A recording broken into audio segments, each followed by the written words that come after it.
22절까지 보려고 합니다. 내용이 좀 많아서 읽으면서 내용을 살펴보겠습니다. 107편 1절입니다. 여호와께 감사하라. 그는 선하시며 그 인자하심이 영원하미로다. 여호와의 속량을 받은 자들은 이같이 말할지어다. 여호와께서 대적의 손으로 그들을 속량하사 동서남북 각 지방에서부터 모으셨도다. 여호와께 감사하라. 이건 많이 들어봤죠. 107편 1절에 나오는 것은 마치 관용구처럼 하나님께 예배할 때 이렇게 쓰는 말이면 회중과 인도자가 같이 여호와께 감사하라 이렇게 하면 그 뒤에 있는 사람들이 어, 그는 선하시며 인자하심이 영원하미로다 이렇게 서로 화답을 하면서 이렇게 부르는, 예배할 때 하나님께서 자신의 삶에 무엇을 행하셨는지를 서로 공중 앞에서 나누는 거죠. 그래서 혼자 은밀히 신앙생활을 하는 것들은 사실 신앙생활의 어떤 본질적인 부분에서 약간 이탈되어 있는 그런 부분이라고 볼 수 있습니다. 항상 하나님께서 이스라엘 자체를 부르실 때는 공동체 전체를 이렇게 부르시면서 거기에 이름을 지칭해서 한 인격체 같이 이렇게 부르시는 경우가 많거든요. 그래서 이 공중의 예배, 회중의 예배를 드리는 게 그 안에서 하나님이 우리를 한 인격체처럼 이렇게 부르시는 거기에 화답하는 것이죠. 그래서 교회를 바라볼 때 몸으로서 이해하는 것이 우리 자신, 우리 개인을 살펴보는데 이게 희한하게도 이게 딱 일치되고 퍼즐이 맞는 것 같은 그런 면이 있습니다. 교회 공동체, 몸된 교회를 이해하는 것과 한 개인이 자기 자리를 찾는 것 사이에 이게 밀접한 관계가 있죠. 전체 몸을 모르면 자기가 어디에 있는지도 모르고 교회가 어디로 가는지를 모르면 자기가 어디로 가야 될지도 모르게 돼 있습니다. 그래서 이게 하나님의 부르심과 엄청난 연관이 있죠. 하나님께서 교회를 어디로 부르셨는가에 대한 그 부르심이 자기의 부르심과 결정적인 이런 연관성이 있기 때문에 그렇습니다. 그래서 10편 107편의 이 예배의 초두가 공동체 안에서 서로가 하나님께서 행하신 일을 함께 고백하고 그리고 합창하듯이 이렇게 부르는 이런 행위 자체가 우리의 예배의 본질을 담고 있다고 볼 수 있습니다. 혼자 은밀하게 주님을 찾을 때 당연히 주님이 함께 하시죠. 근데 우리도 여기에 각 처소에 있지만 새벽마다 같이 모이는 거잖아요. 하나님이 이 모임 자체에 의미를 두시고 이 시간에 주님이 오시기를 기뻐하시는 거죠.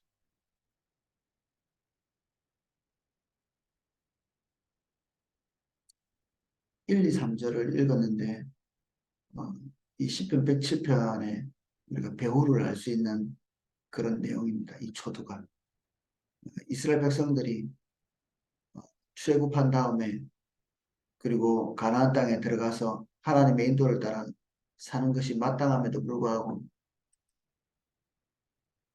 그런 삶을 제대로 살지 못해서 결국에는 아수르의 북이스라엘이 망하고 그리고 바벨론의 남유다가 망하면서 이스라엘의 역사가 그냥 종결되듯이 그냥 끝나버렸죠. 그래서 포로로 끌려가고 이스라엘의 어떤 존재가 70년간 없어져 버린 거죠.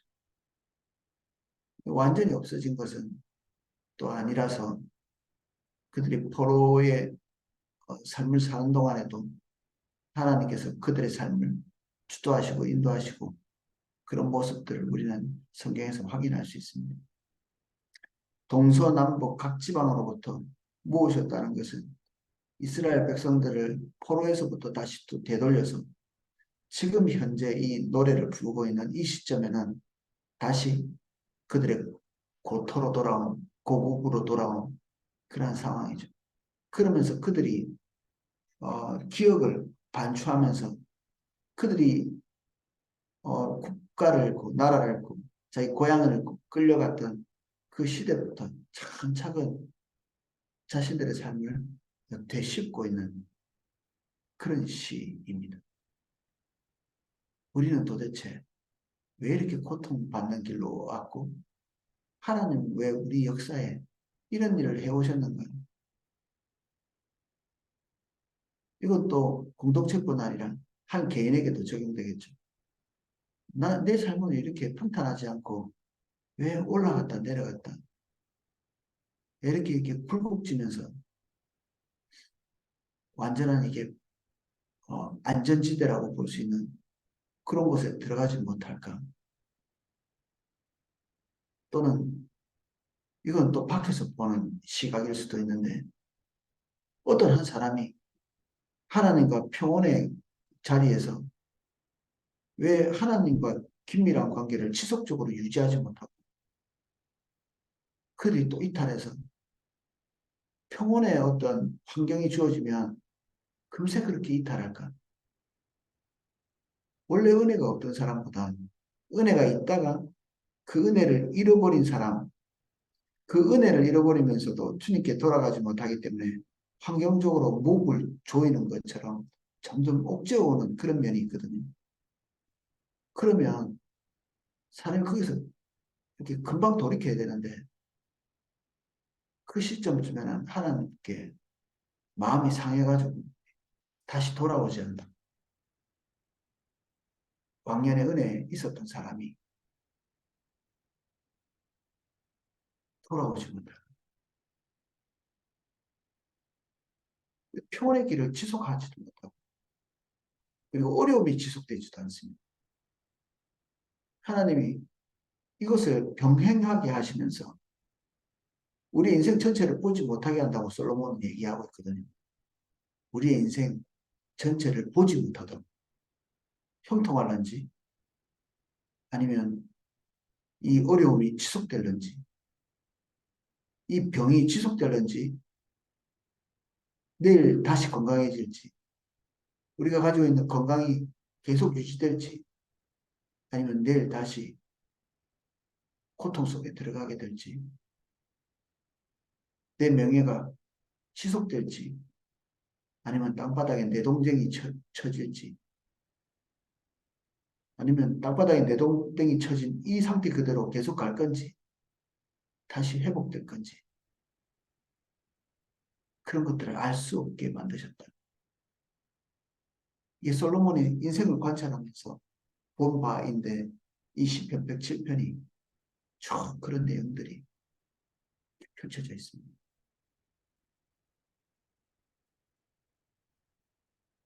아들입니다. 그들이 광야 사막길에서 방황하여 거주할 성읍을 찾지 못하고 줄이고 목말라 그들의 영혼이 그들 안에서 피곤하였도다.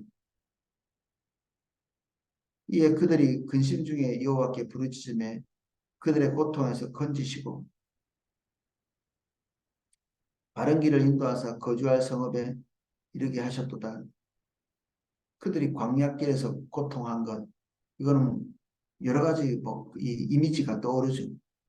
이집트에서 나왔을 때도 사실 이런 고통 비슷한 걸 겪었고 그들이 포로로 끌려갈 때도 이런 고통 가운데 있었고 그렇지만 지금 이 시편 107편은 이집트에서 나왔을 때가 아니라 지금 바벨론으로 끌려가고 있는 그 시점의 고통이라고 봐야 되겠죠. 이전에 완전히 끝났어야 됐는데 그 고통이 다시 반복되지 말았어야 됐는데 지금 또 그 고통이 반복되고 있죠. 이게 이집트에서 나왔을 때 그 문장을 고스란히 뺏겨서 적은 것처럼 이 문장이 비슷하죠. 이게 뺏겨서 적은 것처럼 비슷한데 우리의 삶이 신명기에 말씀한 대로 하나님을 사랑하는 데서 떠날 때 이탈할 때 우리의 삶이 닳아서 없어지는 것처럼 우리가 노력해서 벗어날 수 없는 그런 어려움 속에 이렇게 들어가게 돼 있죠.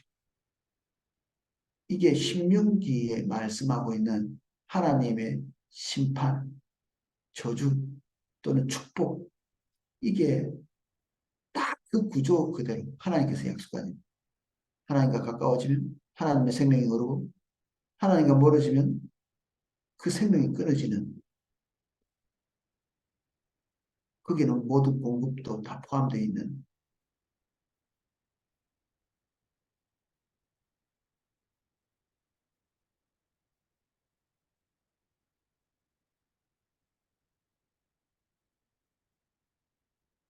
그래서 한 번이면 끝나야 되는데 두 번 또는 세 번 끊임없이 이 엎치락 뒤치락을 하는.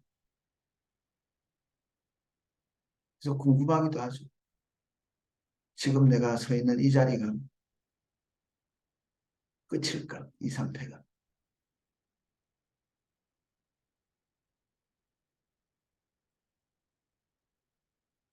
영원히 지금 상태에서 이 상태를 계속 유지할 건가? 내 명예는 이대로 계속 갈 건가? 나의 경제적인 형편은 이대로 갈 건가? 내 영향력은 이대로 갈 건가? 사실 이게 우리가 단정해서 유지할 수 없는 그런 세계라고 이 성경은 그렇게 증언하고 있습니다. 이 시편도. 그런 것들은 우리가 정하는 게 아닐 걸,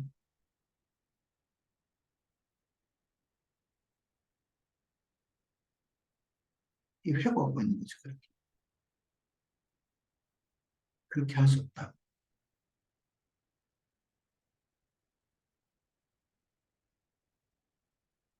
그래서 이미 이전에 조상들이 겪었던 그 고통 그대로 이 이스라엘 백성들이 그와 대단히 유사한 그런 삶을 맞이하게 되었습니다. 그리고 그 고통 속에서 그들이 다시 그 바벨론에 정착하도록 하나님께서 요구한 대로 거기서 70년을 보내죠. 그래서 이 거주할 성읍이 그런 과정이라고 볼 수도 있습니다. 여호와 인자하심과 인생에서 행하신 기적으로 말미암아 그를 찬송할지로다. 그가 사모하는 영혼에게 만족을 주시며 줄인 영혼에게 좋은 것으로 채워주심이로다. 그들이 다시 돌아오게 된 일은 기적 같은 일이죠. 그들이 노력해서 된 것도 아니고 우리나라도 해방될 때 우리의 노력으로 해방된 게 아니라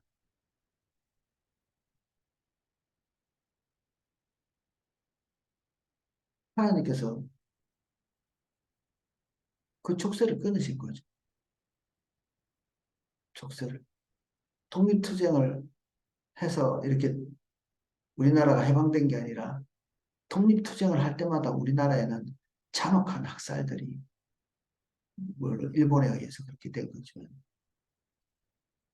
그 보복을 고스란히 우리 민족이 다 당했죠. 이걸 우리는 되게 이렇게 영광스럽게 생각하기도 하는데 이스라엘 백성들만큼 독립투쟁을 무시무시하게 한 사람들이 없습니다. 세계 어떤 나라의 민족보다도 무시무시한 독립투쟁. 지금도 마사다라고 하는 천의 요새에서 세계 최고의 군대와 싸워서 수년을 이렇게 버티고 그래서 이방인의 손에 죽지 않겠다고 최후에는 그냥 그 모든 사람들이 다 자살합니다. 뭐 우리나라 거기 될 수 있을지 모르겠는데 근데 하나님께서 거기에 박수 안 치고 계십니다. 우리는 스스로 우리의 자긍심, 우리 이 정도 해냈어. 우리도 괜찮은 사람들이야. 이런 게 우리에게 용기와 힘을 불어넣을지 모르겠는데 이런 용기와 어떤 자긍심 이것은 하늘로부터 온 것이 아닙니다. 우리 민족 봐봐. 우리 민족은 뭐 얼마나 괜찮아. 이스라엘 백성들은 그것이 너무 강했죠. 근데 그게 하나님의 길로 인도를 못했습니다. 하나님의 인도로 따라갈 수 있도록 만드는 것은 그들에 대한 스스로의 자긍심이 아니고 우리가 노예되었을 때 하나님께서 긍휼을 베푸셔서 우리를 여기까지 끌고 왔다는 지금 현재의 우리의 평온을 만들어 주셨다고 하는 그런 지극한 겸손이죠. 그들의 출발 지점에서 그들의 존재가 어떠했는지를 보고 주님이 왜 그런 지경에서 우리를 여기까지 인도하셨나? 그걸 기억하는 것입니다.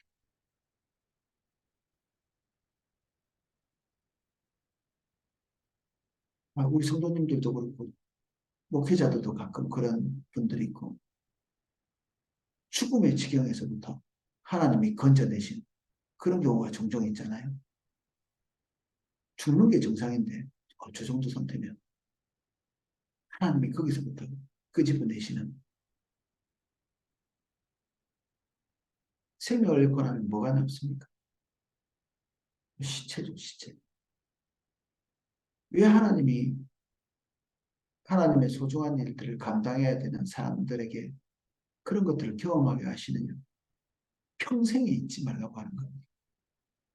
자긍할 것이 없고 자부심 느낄 만한 것들이 없는 곳에서 우리가 출발했다는 사실을 기억하게 하려고 죽는 날까지 잊지 말라고. 그것을 잊을 때쯤에 하나님께서 우리를 버리시지 않았다면 반복해서 고통의 길을 겪어가게 하십니다. 그 고통은 우리에게 다시 우리가 별것도 아니었지 우리의 존재를 재인식하게 만들어주죠.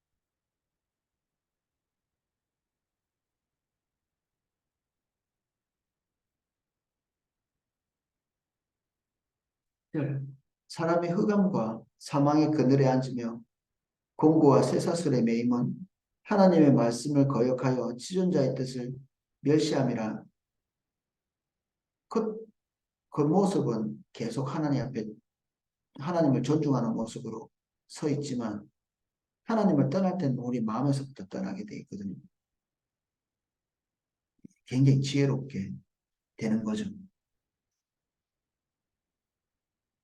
우리가 배운 것을 우리가 원하는 대로 이렇게 조합합니다. 이 신앙적인 이 지식들을 이렇게 조합하는 거죠.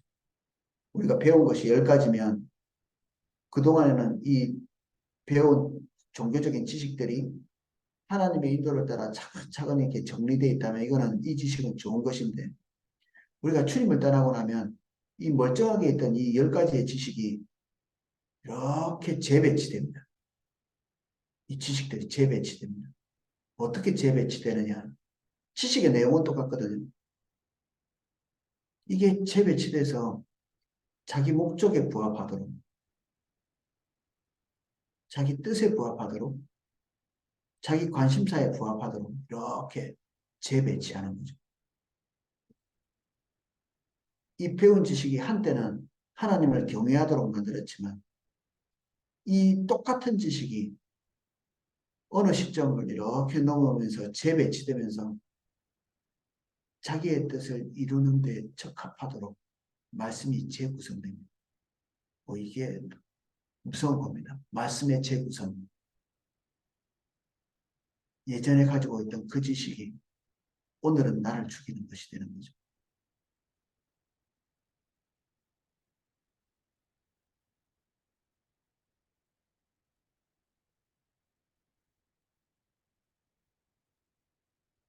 하나님은 사랑이시오. 예전에는 나를 살렸던 말씀 구절인데 하나님은 인자하시다. 예전에 나를 살린 건데 오늘은 나의 독선을 용납하고 나의 길을 가는 것, 내 관심사에 집중하는 것, 이것을 지지하는 구절이 될 수 있거든요.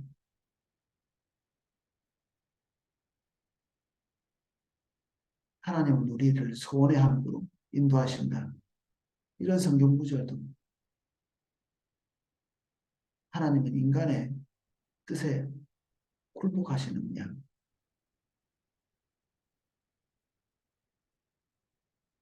사사기는 하나님을 심각하게 떠난 시대인데 그게 사람들의 입에 이게 달려있는 성경 구절이 있거든요. 그 사사시대 제일 어두웠을 때 그들 입에 달려있는 그 성경 구절이 문장상 틀린 것이 별로 없이 여호와는 거룩하시다. 그분이 인자하시다. 이제 여호와께서 나를 도와주실 것이다. 이런 말들이 아주 이렇게 불손하게 하나님이 마치 자기 뜻을 지지하고 있는 신이냐. 우상들이 그들에게 행하리라고 믿어지는 그런 딱 그 구조대로 하나님과 자신의 구조를 그렇게 만들어 놓은 거죠. 그래서 우상에게 하듯이 하나님을 열심히 설득하고 그리고 그 설득하는 과정에서 종교적인 헌신 더 많이 기도하고 성경책 더 많이 읽고 근데 그 읽은 성경이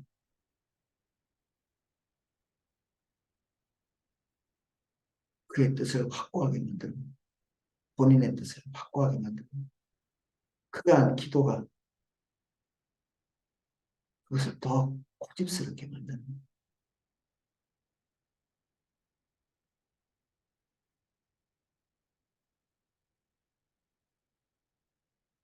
그래서 이런 지경까지 가고 나면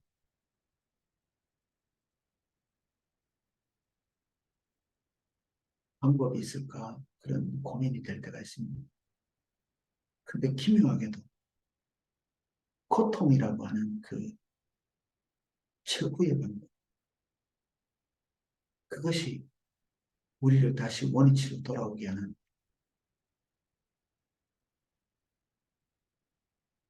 기묘하게도 하나님의 채찍은 우리를 더욱 근신하게 하고 깨어나게 하고 그 수치를 통해서 다시 우리가 처음 어디서부터 출발했는지를 보게 하는 쓰지만 우리의 영혼을 살릴 수 있는 양약이 되는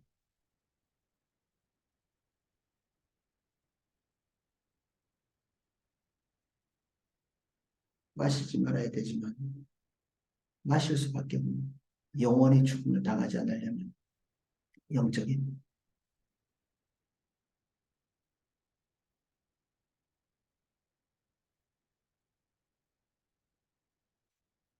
마치 사사기의 내용을 반복하듯이 20편이 계속 그렇게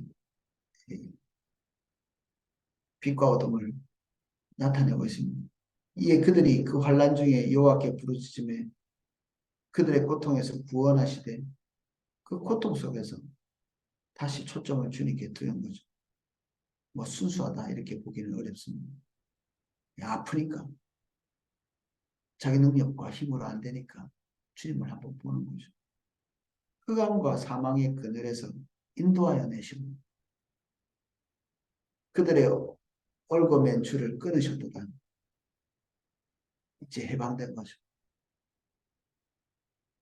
여호와 인자하심과 인생에게 행하신 기적으로 말미암아 그를 찬송할지로다.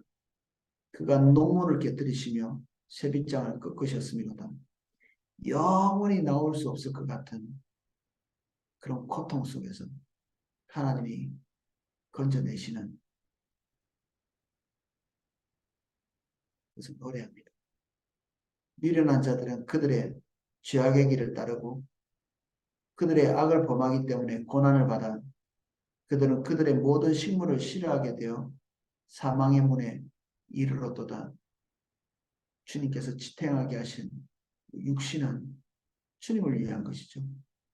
주님과의 관계를 위한 것이고 하나님의 아젠다를 위한 것이고 육신적인 강건함이 있을 때 우리는 우리의 뜻이 굳어지고 하나님의 뜻보다는 우리가 그동안에 못했던 것들, 관철하고 싶었던 것들, 그런 것들을 하는데 그 육신적인 강함을 사용하죠.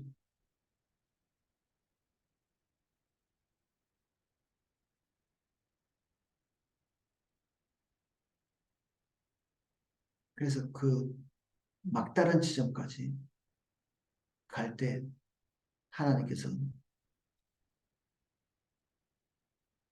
다시 우리를 자극하게 했던 부분들을 거두어 가십니다. 이에 그들이 그들의 고통 때문에 여호와께 부르짖음에 그가 그들의 고통에서 그들을 구원하시되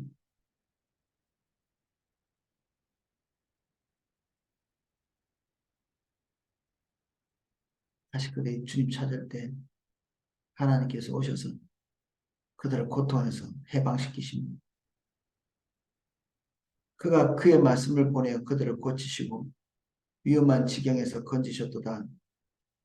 여호와의 인자하심과 인생에게 행하신 기적으로 말미암아 그를 찬송할지로다. 감사제를 드리고 노래하여 그가 행하신 일을 선포할지로다. 떠나고 고통을 당하고 다시 돌아오고 그 고통에서 해방되고 이런 것들을 끊임없이 반복하는 이스라엘의 모습이 오늘 우리에게도 그대로 이렇게 남아있죠. 그대로 남아있습니다. 그래서 늘 우리의 삶에 오르락내리락 하는 모습들이 그치지 않고 있습니다. 그렇지 않은 사람이 가끔 있습니다. 모세와 같이, 에녹과 같이. 사실 다윗도 하나님께서 그에게 주신 왕좌에서 중대 실수들을 보면서 몇 번이나 눈을 딴 데도. 근데 이런 것을 잃어버릴까 봐 또 전전긍긍한 사람이 있습니다. 고통 없이 하나님의 인도만 따라서 잘 가야지 하고 몸부림쳤던 사람. 욥이죠.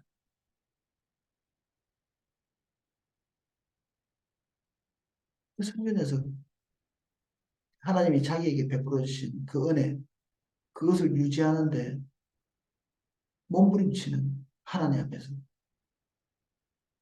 자기 자식도 자기 자신도 혹시 하나님 앞에 문제가 생길 수 없도록 최선을 다해서 그의 삶을 방어하는 신앙적으로 우리가 전자에서 볼 때보다는 훨씬 시실해 보이는데 이게 하나님의 기대에 충족된 건가? 그렇지 않았던 거죠. 자신의 삶에 닥쳐오는 그 고통을 막기 위해서 또는 하나님께 범죄해서 나락으로 빠지는 이 모든 것들을 막아내기 위해서 몸부림치는 삶 자체가 우리의 목적이 되는 것 자체가 주님다는 것입니다. 그것이 우리의 초점이 되어 있는 신앙생활은 주님이 기대하신 바가 아니잖아요. 우리 잘 알듯이. 그러니까 제일 밑바닥에 있는 것은 환경이 좋아지면 그냥 그대로 자기 육신대로 살아가는 그리고 고통 속에 들어가면 다시 주님 받다가 하는 이게 제일 밑바닥입니다. 그 다음에 좀 성숙했다고 하는 사람들이 행하는 행동은 어떻게든 아둥바둥하면서 자신의 삶에 하나님의 밑보임이 없는 고통을 당하지 않으려고 주님 붙드는 이게 어떤 면에서는 주님께 버림받은 기억이 있는 그런 트라우마를 가지고 있는 사람. 하나님과의 사랑의 관계라기보다는 하나님과의 관계에서 경험하게 된 트라우마, 내적 상처, 신앙생활의 내적 상처, 하나님에 대한 두려움, 무서움, 그분의 엄중은 여기에만 머물러 있는 이것도 우리가 도달할 것은 아닙니다. 그래서 즐거움과 희락, 주님께서 우리에게 상황과 상관없이 즐거움과 희락을 공급하고 계십니다.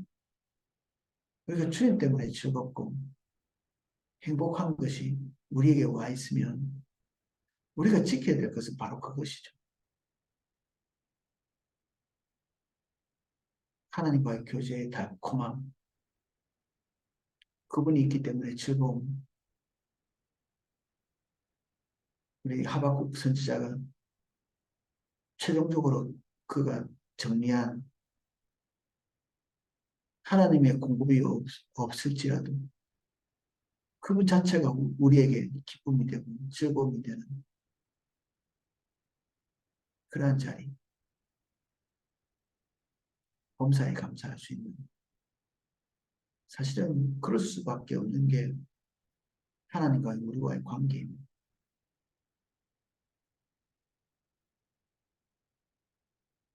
편하게 성실하고 최선을 다하고 있는 그 신앙 생활을 쭉 하고 있는 분들이 많이 있습니다. 그런 분들이. 근데 그 속에서 2% 부족한 것들이 항상 보여집니다. 왜 그렇게 열심히 하고 있는가? 그 안에 간헐적으로 기쁨도 있지만 그거 자체가 완전한 목적이 되지 못하는 수단.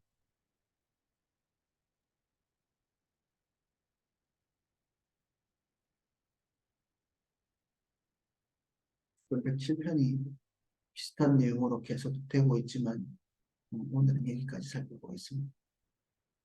기도하겠습니다.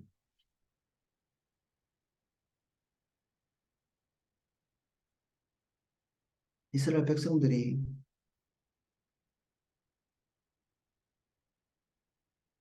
주님을 찾고 그 안에서 하나님의 생명을 누리는 것과 주님을 떠나서 하나님의 생명으로부터 차단되어 고통 속에 있는 그리고 그 고통 속에 다시 겸비한 마음으로 주님을 찾고 다시 하나님의 생명을 누리는 것을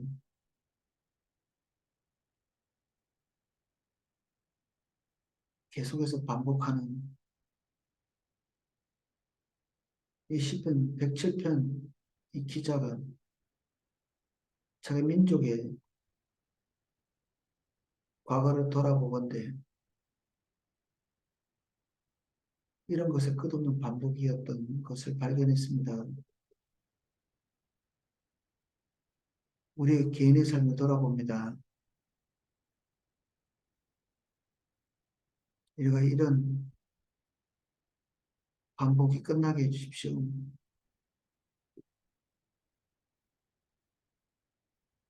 고통 속에 있는 모든 분들의 삶을 예수님 이름 축복합니다. 지금은 평온 가운데 있는 모든 분들 예수님 이름 축복합니다. 우리가 주님만 목적 삼는 한 지점에서 다 같이 만날 수 있도록 도와주십시오.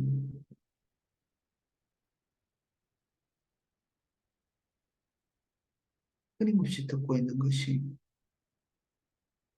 우리의 목적을 이루기 위해 재편성되지 않게 해주십시오. 우리가 알고 있는 종교적 지식, 신앙의 경험들이 어제 우리가 주님을 경험한 그 놀라운 신비들이 오늘 우리의 뜻을 관찰하기 위한 재편성된 지식이 되지 않도록 죄를 도와주십시오. 순수함을 지키고 회복할 수 있도록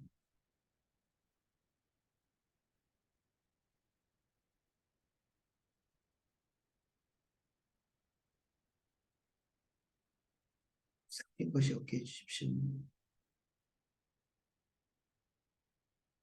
주님이 목적되게 해주십시오. 예수님 이름으로 기도합니다.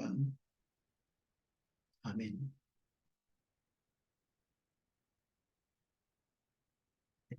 자, 각자 기도하실 수 있도록 금방을 방송해 드리겠습니다.